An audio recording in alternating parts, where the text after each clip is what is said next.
உலகத்துள்ள அனைவருக்கும் வணக்கம். இது உங்கள் தென்னகம். நான் உங்கள் விஷ்ணு. இது தென்னகமா? இந்த சேனல் பேரே தென்னக விஷ்ணு இருக்கு. நீ என்ன தென்னகங்கிற? ஆமா, இதுவும் நம்ம சேனல் தான், அதுவும் நம்ம சேனல் தான். இது நம்முடைய இரண்டாவது ஒரு சேனல். இதை நீங்க சப்ஸ்கிரைப் பண்ணி ஆதரவு கொடுப்பீங்கன்னு நம்புறேன். அந்த சேனலை யாரெல்லாம் நீங்க சப்ஸ்கிரைப் பண்ணியிருந்தீங்களோ இந்த சேனலை சப்ஸ்கிரைப் பண்ணி ஆதரவு கொடுங்க. அந்த சேனலை சப்ஸ்கிரைப் பண்ணாமல் இருந்தாலும் இதுக்காச்சும் நீங்க சப்ஸ்கிரைப் பண்ணி ஆதரவு கொடுங்க.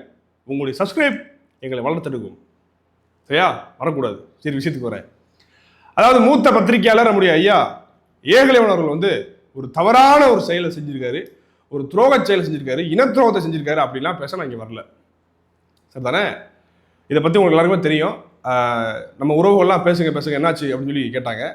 சரி, கொஞ்சம் தெளிவுபடுத்தினா நம்மளுடைய கருத்து, இது நம்முடைய கருத்து, என்னுடைய தனிப்பட்ட கருத்து. சரியா என்னங்கிறத நீங்களே பார்த்துட்டு கமெண்ட்ல சொல்லுங்க. சரி தானே? மறந்துடக்கூடாது. பார்த்துட்டு கமெண்ட்ல சொல்லணும். முழுசா பாருங்க. அதாவது ஐயா ஏகலைவன் அவர்கள் ஒரு காணொலி வெளியிடுறாங்க 2 நாளைக்கு முன்னாடி. அதில் என்ன சொல்கிறாங்க அப்படின்னா, ஆனால் சீமான் அவர்களும் உதயநிதி ஸ்டாலின் அவர்களும் ஒரு திருமணத்திற்கு போகிறாங்க. அதாவது திமுகவுடைய பொறுப்பாளர் துரைமுகம் காஜா அவருடைய இல்ல திருமண நிகழ்ச்சி. அதில் பக்கத்தில் அமர்றாங்க. அதை பற்றின ஒரு செய்தியை ஐயா மூத்த பத்திரிகையாளர் ஏகலைவன் அவர்கள் பேசுகிறாங்க. அதில் இந்த சந்திப்பு, அதாவது தொடர்ச்சியான ஐயா ஸ்டாலினோட சந்திக்கிறது, ஒரே நிகழ்ச்சியில் போய் பக்கத்தில் உட்கார்றது, அதை உதயநிதி ஸ்டாலினோட பக்கத்தில் உட்கார்றது, இந்த மாதிரியான தொடர் சம்பவங்கள் நாம் தமிழர் கட்சி மத்தியில், அதாவது அடிமட்டத்து மத்தியில், கட்சியில் இருக்கக்கூடிய பொறுப்பாளர் மத்தியில் ஒரு அதிருப்தியை தருதுங்கிற மாதிரி ஒரு கருத்தை சொல்றாரு. சரிதானே? இதை நம்ம தெளிவுபடுத்தி, இந்த சந்திப்புகளை தெளிவுபடுத்தி நானே ஒரு காணொலி போட்டிருக்கேன். ஐயா ஸ்டாலின் அவர்கள் சந்திச்சப்போ ஒரு காணொலி போட்டிருக்கேன். அப்புறம் ஆனால் சீமான் அவர் கார் வாங்கிட்டு விமர்சிச்சாங்க, அதுக்கும் ஒரு காணொலி போட்டிருக்கேன். தொடர்ச்சியாக நம்மளே காணொலி போட்டிருக்கோம். அப்போ அதை நம்ம தெளிவுபடுத்தி தான் இருக்கோம். ஆனால் ஐயா ஏகலைவன் அவர்கள் ஒரு காணொலி வெளியிட்டு அவருடைய கருத்தை பதிவு பண்ணுறாரு. சரிதானே? அது அவருடைய கருத்து. ஓகே தானே? நல்லா பார்த்துக்கோங்க. அவர் பேசியிருக்காரு. நம்மளும் இந்த சந்திப்புகள் பற்றி நம்ம பேசியிருக்கோம். அது எப்படிப்பட்டது அப்படிங்கிறத பேசியிருக்கோம். இதோட முடிஞ்ச இந்த விஷயம். அப்ப இந்த மாதிரி ஒரு கருத்தை சொல்லிட்டாருங்கிற ஒரே காரணத்துக்காக அவர் நம்ம துரோகிங்கிறது, இன துரோகிங்கிறது, நீங்களும் விலை போயிட்டீங்களாங்கிறதுலாம், அந்த மாதிரியான பேச்சுக்கள், அந்த மாதிரியான எழுதுறதெல்லாம் சில பேரை நம்ம பார்க்க முடியுது. அவரெல்லாம் உண்மையிலேயே நாம் தமிழ் கட்சிக்காரலாம் தெரியல. ஒரு சந்தேகமா இருக்கு, தமிழ் தேசியவாதிகளாம் தெரியல. ஏன்னா ஏகலின் ஐயா நம்முடைய கட்சிக்காரர் கிடையாது, நாம் தமிழ் கட்சிக்காரர் கிடையாது. அவர் ஒரு தமிழ் தேசிய ஆதரவாளர், தமிழ் தேசிய சிந்தனையாளர், தமிழ் தேசிய தளத்தில் தொடர்ச்சியாக பயணிக்கக்கூடிய ஒரு பத்திரிகையாளர், மூத்த பத்திரிகையாளர். இன்னைக்கு தமிழ் தேசிய பத்திரிகையாளர்கள் என்று சொன்னாலே, தமிழ் தேசிய புரிதல் இருக்கக்கூடிய, சிந்தனை இருக்கக்கூடிய, அந்த தளத்தில் செயல்படக்கூடிய பத்திரிகையாளர்கள் சொன்னாலே ரொம்ப சொற்பத்தில் சொற்பம், அதிலும் அரிதான நபர் தான் மூத்த பத்திரிகையாளர் ஐயா ஏகலைவன். சாதாரண புரிஞ்சுக்கிச்சா? இப்போ நம்ம இருக்கோம் அப்படின்னா நம்ம கட்சிக்காரங்க. இப்போ நான் இந்த மாதிரி ஒரு காணொலி போட்டிருந்தேன் அப்படின்னா, என்ன விஷயம் நீ எப்படி பதிவு பண்ற அப்படின்னு சொல்லி நீங்க கட்சிக்காரங்களாம் என்னை விமர்சிக்கிறதுக்கு உங்களுக்கு உரிமை இருக்கு. ஏன்னா நான் கட்சிக்காரன், கட்சியுடைய கருத்துல நம்ம மாற்று எதுவும் பேசல. அவர் ஒரு பத்திரிகையாளர். அவர் முழுமையாக நம்ம சொல்றதுதான் அவர் பேசணுங்கிற தேவை அவருக்கு கிடையாது. சரிதானே? அவர் ஒரு பத்திரிகையாளர். அவர் வெளியே இருந்து நமக்கு ஆதரவு கொடுக்குறாப்புல. அந்த ஆதரவை நமக்கு எப்படி நம்ம பாசிட்டிவா பயன்படுத்திக்கிட்டு இருந்தா நம்ம பார்க்கணும். அதை விட்டுட்டு நம்ம அவரை விமர்சிச்சோம் அப்படின்னா இருக்கிற 1-2 வெளியிருந்து வரக்கூடிய ஆதரவும் நம்மளை விட்டு போயிடும். இந்த காலகட்டம்ங்கிறது ரொம்ப நெருக்கடியான காலகட்டம். எப்படி காலகட்டம்? நெருக்கடியான காலகட்டம். நீங்கள் நம்ம தொடர்ச்சியாக பரப்புரை செஞ்சு அப்படி இப்படி எவ்வளவோ பேசி நம்ம 8லேருந்து இன்னைக்கு 4 வந்திருக்கோம். அப்போ 4லேருந்து மறுபடியும் 16, 20, 30 இந்த வாக்குகளுக்கான உயர்த்துவதற்கான வேலையை தான் பார்க்கணும். தவிர நமக்கு இருக்கக்கூடிய 1-2 ஆதரவு கருத்தையும் வெட்டி உற வேலையை நம்ம செய்யக்கூடாது. இது அண்ணன் சீமான் அவர்களுக்கு நல்லா தெரியும். நீங்கள் பார்த்துருப்பீங்க. இது அண்ணன் சீமான் அவர்களுக்கு தெரியாமல் இருக்கு நினைக்கிறீங்களா? அண்ணன் சீமான் அவர்கள் இந்த மாதிரியான, இப்போ நான் ஐயா ஏகலைவன் அவர்களுக்கு எதிரான காணொலி பதிவு பண்ணேன் அப்படின்னா என்னை கூட திட்டுவாங்க. பல முறை தம்பி நமக்கு இது வேலை இல்லைப்பா, நம்ம எதிரியா இருப்பா அப்படின்னு சீமான் அவர்களே நம்மளை திட்டிருக்காங்க.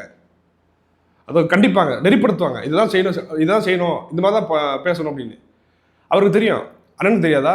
இப்போ அண்ணன் அதை எப்படி ஹேண்டில் பண்ணணும் பண்ணிடுவாங்க. அதை விட்டு நம்ம ஏதாவது பேசி நம்ம ஏதாவது பதிவு பண்ணி வெளியிட்டது மூலமாக தேவையில்லாத ஒரு குழப்பத்தை தான் இங்கே உண்டாக்கும். அண்ணன் சீமான் அவருடைய தம்பியாக, அண்ணன் சீமான் அவர்களை தொடர்ச்சியாக பின்பற்றக்கூடிய ஆயிரக்கணக்கான லட்சக்கணக்கான தம்பிகளின் ஒருவனாக அண்ணன் சீமானுடைய கருத்தை நான் சொல்றேன். இந்த இடத்துல நமக்கு ஆதரவாக இருக்கக்கூடிய நட்பு சக்திகளை நம்ம பகைகளாக மாற்றிடக்கூடாது.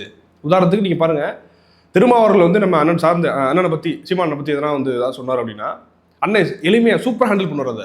அது எங்கள் அண்ணன் திருமாவுடைய கருத்து, அதை நான் மதிக்கிறேன், ஆனால் நான் ஏற்கனவே போயிடுவார். அவ்வளோதானே? ஏகலைவனையா ஒரு விஷயத்த சொல்கிறார் அப்படின்னா நம்ம ஏற்க வேண்டிய தேவை நமக்கு இல்லை. அவர் சொல்லிட்டு போகிறார், நமக்கு என்ன? அவர் கட்சிக்காரர் கிடையாதுங்க. அவர் நம்ம பேசுகிற மாதிரியே பேசணும்னு நம்ம எதிர்பார்க்கிறதே ஒரு முட்டாள்தனம். மற்றபடி அவர் மற்ற இடங்களில் தேர்தல் சமயங்களில் அவர் என்னவா செயல்படுறாருங்கிற வச்சு நம்ம பார்த்துக்கலாம். நீங்கள் தேர்தல் சமயத்தை பார்த்தீங்கன்னா முழுக்க நம்ம கட்சிக்காக உழைத்தவர் ஐயா ஏகலைவன். ஏன்னா என் கூட நம்ம சேர்ந்து பயணிச்சோம். நாங்கள்லாம் காரைக்குடி அண்ணன் சீமானவருடைய தொகுதியில், அண்ணன் சீமானவர் போட்டியிட்ட தொகுதியில் அவங்க அந்த ராவணா குழுவோடு வந்து கிட்டத்தட்ட 2 முறை வந்தாங்க. ஒரு முறை வந்து ஒரு முன்னா இருந்து அங்கே உள்ள இதெல்லாம் எடுத்துகிட்டு காணொலிகள் அங்கே உள்ள ஏற்பாடுகள்லாம் எடுத்து அதை பதிவு பண்ணாங்க.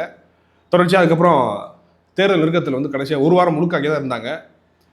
ஊருக்கு கிராமங்களுக்குலாம் நாங்கள் போனோம், பரப்புரை செஞ்சோம். அங்கே இருக்கக்கூடிய நிகழ்ச்சிகள்லாம் அங்கே நடக்கக்கூடிய நிகழ்ச்சிகளை பற்றி பேசினாங்க. தொடர்ச்சியான ப்ரொமோஷன், அதாவது இங்கே இந்த மாதிரி போயிட்டு இருக்கு, அந்த மாதிரி போயிட்டு இப்படியே செயல்படுறாங்க அப்படின்னு நாம் தமிழ் கட்சி பற்றியான சீமானவர்களை பற்றியான நல்ல கருத்துக்களை வந்து மக்கள் மத்தியில் கொண்டு போய் சேர்த்ததுல பெரும்பங்கு உண்டு ஐயா ஏகலைவன் அவர்களுக்கு. அப்போ அவர் என்ன பண்ணாரு அப்படின்னு கேட்கறது வந்து ரொம்ப ஒரு முட்டாள்தனம். ஏன்னா நான் கூட தான் இருந்தேன் அவர் கூட. நான் இங்கிட்ட தென்னகத்துக்கு வீடியோ எடுத்துகிட்டு இருந்தேன்னா அவர் அங்கே எடுத்துகிட்டு இருந்தார். ஐயா தேசிய தலைவர் நீங்கள் வந்து இதில் பொருத்தி பார்க்கலாம். இப்போ களத்தில் இறங்கி ஒருத்தர் போஸ்ட் விட்டுறாரு அப்படின்னா அவர் வந்து அது ஒரு பணி. ஒருத்தர் வந்து பரப்புரை மேடல் ஏறி பண்ணுறாரு அப்படின்னா அது ஒரு அவருடைய பணி. ஒருத்தர் துண்டறிக்கை கொடுக்குறாரா அது அவருடைய பணி. இந்த மாதிரி ஒவ்வொருத்தவங்களுக்கும் ஒரு பணி இருக்குது. இப்போ நீங்கள் தேசிய தலைவர் நீங்கள் குறிப்பிட்டு நீங்கள் பார்க்கலாம். அங்கே அவர் தானே தலைவர் வந்து ஒவ்வொரு பணியை வச்சுருந்தாங்க. அது மாதிரி இங்கே ஒவ்வொருத்தவங்களுக்கும் ஒரு பணி இருக்குது. அதே போல் ஐயா ஏகலைவன் அவர்கள் நாம் தமிழ் கட்சியுடைய ஊடக முகமாகவே இந்த தேர்தலில் செயல்பட்டார். அப்போ இதை மறுக்க முடியாது, யாருமே மறுக்க மாட்டோம். அவருக்கு என்ன தேவை? அவர்கள் திமுக போய் ஒரு முட்டு கொடுத்து பதிவு பண்ண தெரியாதா? சுபீர பாண்டிய மாதிரி சொல்லப்போனால் போனாரா? சுபீர பாண்டியனை விட நல்ல பொறுப்பே அதிகாரமே திமுக கிடச்சிருக்கோம். போனார் அவர். அப்போ இத்தனை வருஷமாக இத்தனை தொடர்ச்சியாக நமக்கு ஆதரவாக இருந்த ஒருத்தர் வந்து எடுத்தவங்க துரோகி வள போயிட்டார் அப்படிங்கிறது வந்து ரொம்ப அபத்தமானது. என்னன்னா நமக்கு ஆதரவாக இருக்கக்கூடிய 1-2 சக்திகளுமே நமக்கு எதிராக மாற்றி விடுறதுக்கான வேலை தான் அது. புரியுதுங்களா? இப்போ நான் இருக்கேன் அப்படின்னா என்னை விமர்சிக்கிறாங்க ஒருத்தவங்க அப்படின்னா அதை வந்து எனக்கு ஹேண்டில் பண்ணிக்க தெரியும். உதாரணத்துக்கு நான் சொல்கிறேன் உனக்கு. நான் இப்போ அண்ணன் சீமான் அவர்களுக்கு தெரியும் ஐயா ஏகலைவன் அவர்கள்ட்ட என்ன பேசணும், எப்படி பேசிக்கணும், அதை எப்படி சரி பண்ணணும்னு தெரியும். ஏன்னா அண்ணன் சீமான் அவர்களே விரும்ப மாட்டாங்க, விமர்சனம் பண்ணிட்டு போகிறாங்க. நமக்கு தேவை வந்து ஏகலைவன் ஐயாவை எதிர்க்கிறது கிடையாதுங்கிறது அண்ணனுக்கு தெரியும். அண்ணன் நம்முடைய எதிரி குறிச்சு வச்சு தான் போயிருக்காங்க. இந்த கடைசியாக வந்த சமூக ஊடகவியலாளர் கலந்தாய்வில் கூட நம்முடைய எதிரி யாருங்கிறத அண்ணன் சீமான் அவர்கள் இங்கே தெளிவாக சொல்லிட்டாரு. தாவேக்காக தான் இன்றைக்கு நமக்கு எதிரி. என்ன எதிரி? எதனால எதிரி? திமுக எதிரி இல்லை, திமுக எதிரி தான். ஆனால் திமுக இன்னைக்கு செத்தப்பாவ மாதிரி இருக்கு. நம்மளுடைய உண்மையான எதிரி தாவேக்காக இருக்கு. ஏன்னா திமுக ஒட்டுமொத்த கூட்டணிகளையும் தூக்கிட்டாங்க, அதிமுக இருக்கக்கூடிய முக்கியமான தலைகளையும் தூக்கிட்டாங்க. பெரிய பூதமாக ஒரே கட்சியாக இன்னைக்கு தாவேக்காக இருக்கு. அப்போ நமக்குடைய இலக்கு எது? அதை நோக்கி அடிக்கடா பார்த்துக்கலாம், இனிமேல் நம்ம அடிச்சு தாண்டா ஆடணும் அப்படின்னு அண்ணன் சீமான் அவர்கள் எங்களுக்கு பாடத்தை நல்லா சொல்லி கொடுத்துருக்காரு. சார் தானே அதை விட்டுவிட்டு ஏதாவது சின்ன கருத்துக்களை சொல்லிட்டு இருக்கக்கூடியவங்களை போய் நம்ம போய் சண்டை போடுறதுனால ஒரு பிரோஜனம் இல்லை. நம்ம கட்சிக்கு என்ன பிரோஜனம் இதனால? நம்முடைய நட்பு சக்தி யாரு, பகை சக்தி யாருங்கிறத நம்ம தெளிஞ்ச ஒரு நீரோட போல நம்ம பார்த்து நம்ம போயிட்டு இருக்கோம். அதனால நட்பு சக்தியாக இருக்கக்கூடியவர்களை நம்ம பகை சக்தியாக மாற்றக்கூடாது. அவர் ஒரு தமிழ் தேசியர். இன்னைக்கு ஒரு செய்தி வந்து அவருக்கு தப்புன்னு பட்டிருக்கலாம், அவர் தவறுன்னு சொல்லலாம். முழுக்க தொடர்ச்சியாக இத்தனை வருஷமா நமக்கு ஆதரவாக செயல்பட்டு வருங்கிறது மறக்கக்கூடாது. இனி வரக்கூடிய காலங்களில் அவர் நமக்கு ஆதரவாக பல பதிவுகளை போடலாம். நல்லதானங்க.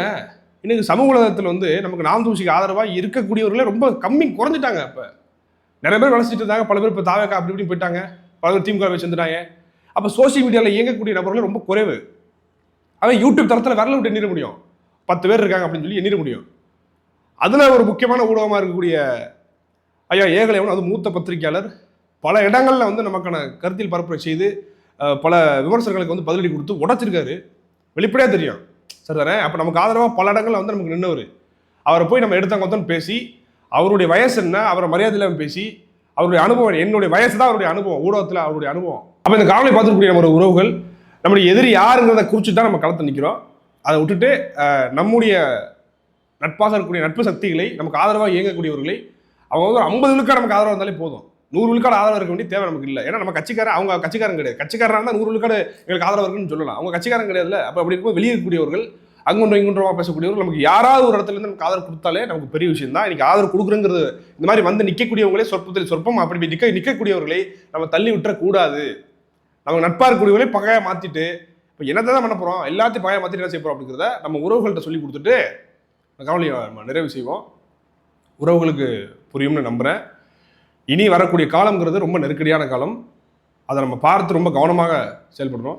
ஒருத்தவங்க நம்மளை பார்த்து ஒரு கேள்வி வைக்கிறாங்க அப்படின்னா அந்த கேள்விக்கு நம்ம பதில் கொடுக்குறோம், அப்படி போயிடலாம். அதை விட்டுட்டு உங்களுக்கு என்ன தகுதி இருக்குன்னு கேட்டு ஒட்டு மொத்தமாக வந்து எதை நமக்கு எதுவுமே தெரியாத மாதிரி நம்ம கன்வே பண்ணிடக்கூடாது. ஒருத்தவங்க நமக்கு கேள்வி கேட்குறாங்கன்னா நம்ம அதுக்கு பதில் கொடுக்குறோம்னா அது சரி, மக்களுக்கு எளிமையாக புரியும், கேள்விக்கு பதில் கொடுத்துட்டாங்க அப்படின்னு, சரி தானே? அதை விட்டுட்டு எங்களை கேள்வி கேட்பதற்கு உனக்கு என்ன தகுதி இருக்குது அப்படின்னா திருப்பி நம்மளை பார்த்து தாவேக்காவை கேள்வி கேட்பதற்கு உனக்கு என்ன தகுதி இருக்குது, திமுக கேள்வி கேட்பதற்கு உனக்கு தகுதி நீ தாவேக்கால இருக்கியா திமுக இருக்கியான்னு திருப்பி கேள்வி கேட்டா நம்ம வந்து மாட்டிக்கிடுவோம். அப்ப நமக்கு வந்து ஒன்றும் தெரியாது தற்கொலை போல நம்ம பேந்த முடிச்சு நிக்க வேண்டியது. அதனால இந்த மாதிரியான கேள்விகளை நம்ம வந்து யாரை பத்தி கேட்கக்கூடாது. நம்மளை கேள்வி யாரும் கேட்க முடியாது. கேள்வி கேட்டா தகர்த்துட்டு போயிருவாங்க. நம்ம தமிழ் தேசியர்கள் சீமான் தம்பிகள் நம்ம கேள்வி கேட்டா பதில் சொல்ல தெரியாது எங்களுக்கு. ஐயா ஏகலைவன் அவர்கள் கேட்கிறாரா என்ன இந்த மாதிரி சீமான் போய் உட்காந்துருக்காரு கட்சி மட்டத்தில் எப்படி இருக்கு அப்படின்னா நாங்கள் தெளிவுபடுத்துறோம். அது ஒரு திருமண நிகழ்ச்சி. அந்த திருமண நிகழ்ச்சியில் போகும்போது உதயநிதி ஸ்டாலின் அவர்கள் இருக்காப்புல அவர் பார்த்து நம்ம சண்டை போட முடியாது. அதுக்காண்டி அந்த அந்த அந்த நிலைமையை அந்த சூழ்நிலையை வந்து நம்ம ரொம்ப நாகரீகமா அணுகணுங்கிறதுக்காக நான் சீமான் அவர் அப்படி இருந்து போறாரு அப்படின்னு ஐயா ஏகலைவன் அவர்களுக்கு அந்த இடத்துல பதில் கொடுத்துட்டு போறேன். இவ்வளவுதான் இதான பதில். அதை விட்டு உங்களுக்கு என்ன கேள்வி இருக்கு உங்களுக்கு என்ன தகுதி இருக்கு அப்படின்னு கேட்டா இதை வச்சு 4 வீடியோ அவர் திருப்பி நமக்கு எதிராக போட திருப்பி நம்ம 4 வீடியோ எதிராக போட நமக்கு இது வேலையாது சொல்லுங்க அப்படின்னு நம்ம உறவுகள்கிட்ட நான் வந்து ஒரு விஷயத்த சொல்லிக்கிட்டு இந்த காலையில் முடிச்சுக்கிறேங்க. இதை பற்றி உங்களோட கருத்துங்கிற சொல்லுங்க. மீண்டும் ஒரு கவலை சந்திக்கலாம். மறக்காம உங்களுடைய கருத்துங்கிற சொல்லுங்க. மீண்டும் நான் நினைக்கிறது என்னன்னா நம்ம கூட இருக்கக்கூடியவங்க இந்த காலகட்டத்தில் நம்ம கூட இருக்கக்கூடியவங்களை வந்து இறுக்கி அணைச்சிக்கணும். வெளியே இருந்து நமக்கு ஆதரவு தரக்கூடியவங்களும் இறுக்கி அணைச்சிக்கிற வேலையை பார்க்கணும். சரி தானே? கூட இருக்கணும் தள்ளி விட்டு நீ போ நான் மட்டும் போய் சண்டை போறேன் அப்படின்னு போனா நம்முடைய எதிரி எப்படி இருக்காங்கிறத புரிஞ்சுக்கிட்டு நமக்கான வலிமையை கூட்டிக்கணும் அப்படிங்கிறத நான் விரும்புகிறேன். அண்ணன் சீமான் அவர்கள் அதான் விரும்புவாங்க. அண்ணன் சீமான் அவர்கள் எவ்வளோ பெரிய கனவோடு இந்த கட்சியை வளர்த்து கொண்டு போயிட்டு இருக்காங்க.